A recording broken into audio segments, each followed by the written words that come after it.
আমার বোনের যে ইজ্জত হানি হয়েছে সেটার জন্য আমরা ঐক্যবদ্ধভাবে রাজপথে থাকবো, কাজ করে যাবো ইনশাআল্লাহ। ক্যামেরাগুলো আজকে ভিতর দিকে গুড়ানো কেন?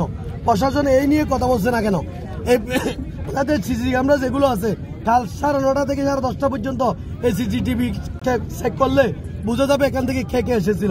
ওই ড্রাইভারের নাম যে শনাক্ত হয়েছে, গণমাধ্যম কর্মীরা যে ড্রাইভারের নাম বলেছেন, প্রশাসন ওদেরকে গ্রেফতার করছে না কেন? 3 নম্বর, যে দর্শকের একটা ব্যাগ মানি ব্যাগ উদ্ধার করা হয়েছে, ওই মানি ব্যাগের তদন্ত নিয়ে ওই লোকটাকে গ্রেফতার করছে না কেন? উনি তো এখনো বাংলাদেশ থেকে বাইরে যায় নাই। তাহলে বুঝা যায় এখানে ওই দর্শকদের পিছনে আরো অনেকের গুইন্দাদের হাত আছে। যাদের হাত আছে তাদেরকে আমরা গর্ত থেকে বাইর করতে চাই। সারা জন গর্ত থেকে বাইর করে আমাদেরকে গ্রেফতার করে দেখাইতে হবে। আমরা ততক্ষণ পর্যন্ত রাজপথ ছাড়বো। তার মধ্যে যিনি প্রধান উপদেষ্টা হিসেবে আছেন ডক্টর ইউনূসের প্রতিও আমাদের আহ্বান থাকবে যে আমার বোন দর্শন হয়েছে, সেই দর্শনের তদন্ত সুষ্ঠু বিচার আমরা গোয়েন্দা বিভাগের মাধ্যমে হলো আজকের দিনের মধ্যে তাকে বাংলাদেশ থেকে বের করতাম। গ্রেফতার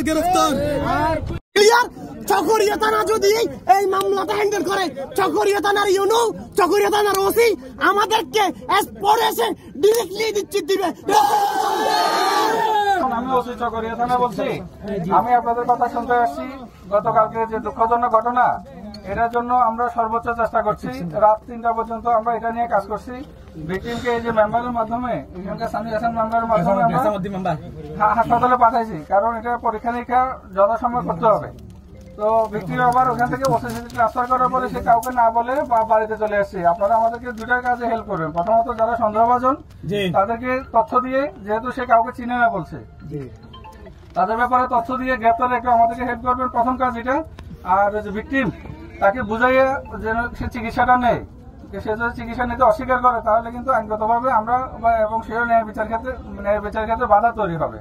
প্রথম কাজ, দুটা কাজই গুরুত্বপূর্ণ। একটা হচ্ছে যে তার এই চিকিৎসা ক্ষেত্রে তাকে রাজি করাতে হবে, যথাযথ চিকিৎসা ওসিসিতে। আমি নিজে আসছি ওকে নিয়ে যাওয়ার জন্য, কিন্তু আপনারা তাকে বুঝাই শোনাই।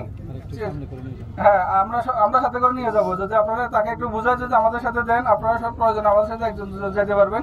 ওখানে পুলিশি পাহারায় ওসিসিতে চিকিৎসাটা হবে।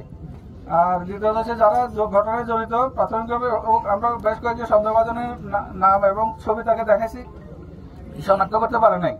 আমরা প্রকাশ্য গোপনীয়ভাবে এবং আপনাদের সাহায্য নিয়ে যারা এই কর্মের সাথে জড়িত আছে তাদেরকে আমরা যে কোনো মূল্যে গ্রেফতার করবো। বাংলাদেশে যেখানে থাকুক আমরা সর্বোচ্চ পেশাদারিত্বের সাথে কাজ করব। আপনারা দয়া করে আমাদেরকে সাহায্য করো, এটা হচ্ছে আমার আপনাদের কাছে অনুরোধ। গ্রেফতার না হচ্ছে ততক্ষণ পর্যন্ত আমাদের আন্দোলন থামবে না। যখন একজন অপরাধী গ্রেফতার হবে তখন আমাদের আন্দোলন থেমে যাবে ইনশাআল্লাহ। এই বরাবর আমরা থাকবো ইনশাআল্লাহ।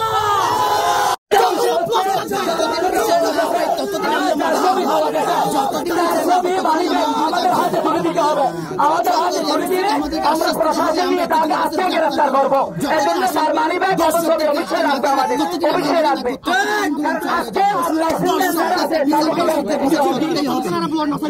আচ্ছা, এখন আমরা পুলিশের কাছে